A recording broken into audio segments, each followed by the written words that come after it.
This is Barry Zalma, speaking for Claim School Incorporated with another true crime of insurance fraud video. This one number 68, called The Flying Carpet.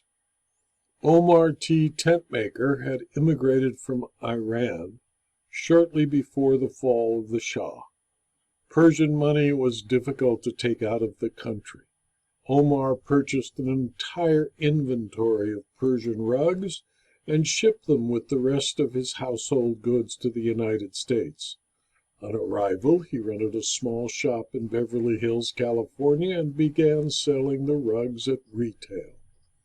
Omar had purchased nothing but the best. He sold the rugs to his American customers at a profit. He made a fair living, but had difficulty turning his inventory into sufficient cash to live in the manner he had grown accustomed to when in Iran as a minister of the Shah's government. Within 6 months of his arrival, living in a small apartment in West Los Angeles, Omar met a fellow immigrant who explained insurance to him. Insurance was a wonder of American society with which he was totally unfamiliar.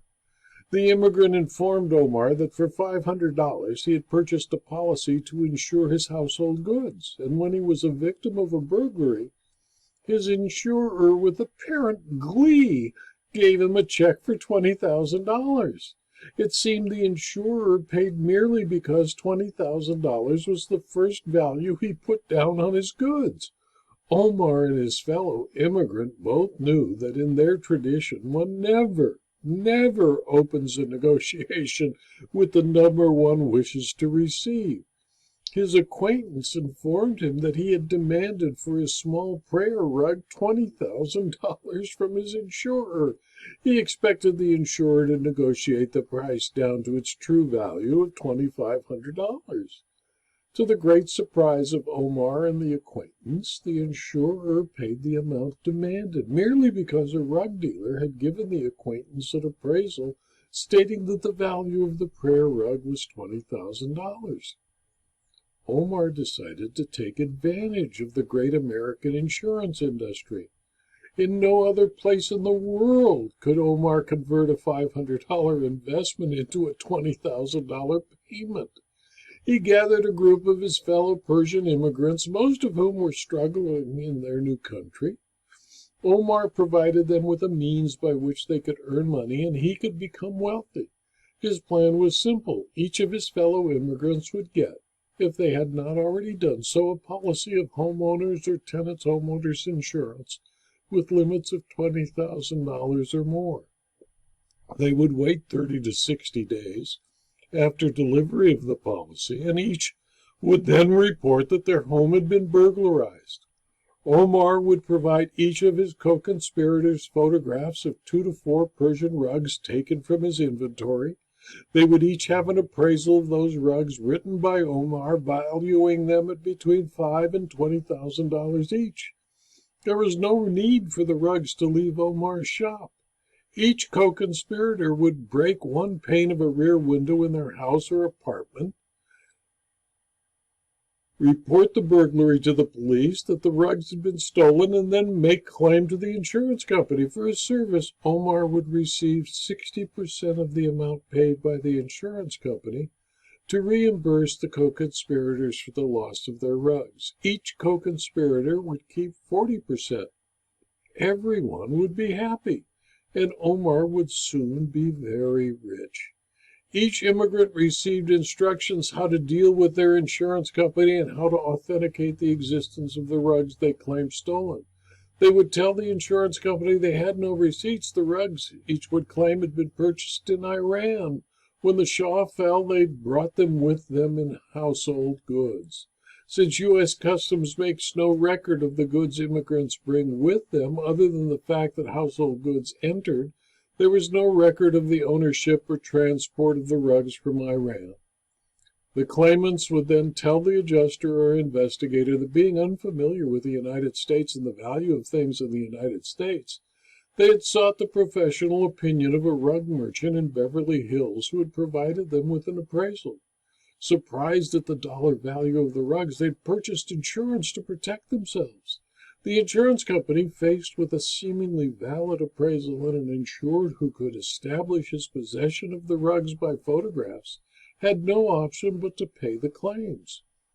Omar, being a wise man, alternated the different types and kinds of rugs he gave to his co-conspirators. No two co-conspirators reported the loss of the same rug.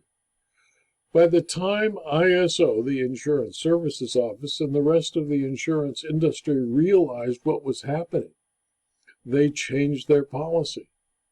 By that time, Omar had purchased for cash a $3 million house in Beverly Hills, became the owner and operator of a new Rolls-Royce Silver Cloud, and his business moved to a storefront on Rodeo Drive in Beverly Hills.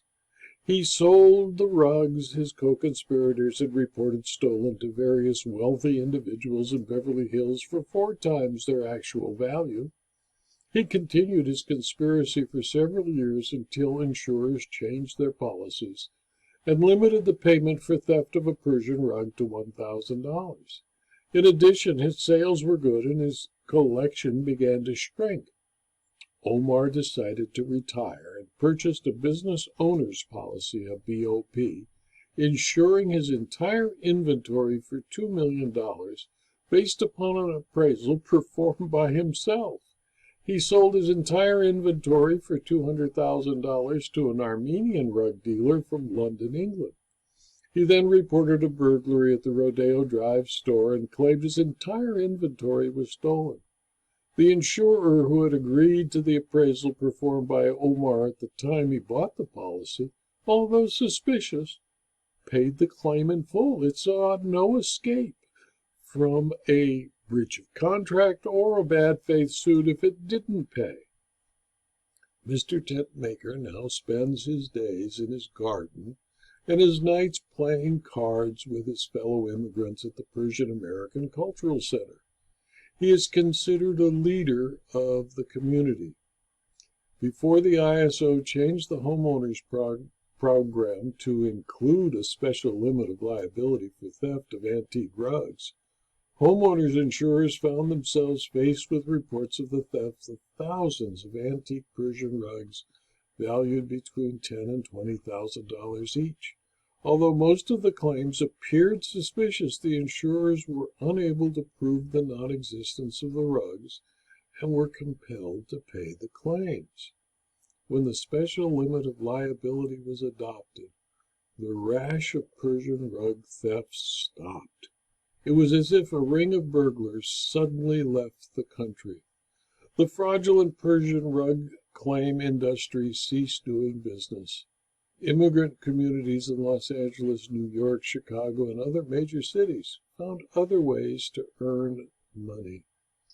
Omar lives happily in his beautiful Beverly Hills home and cuts coupons on his stocks and mutual funds, which provide him a healthy income. Insurance fraud is an easy way for some people who are without morals to make a lot of money.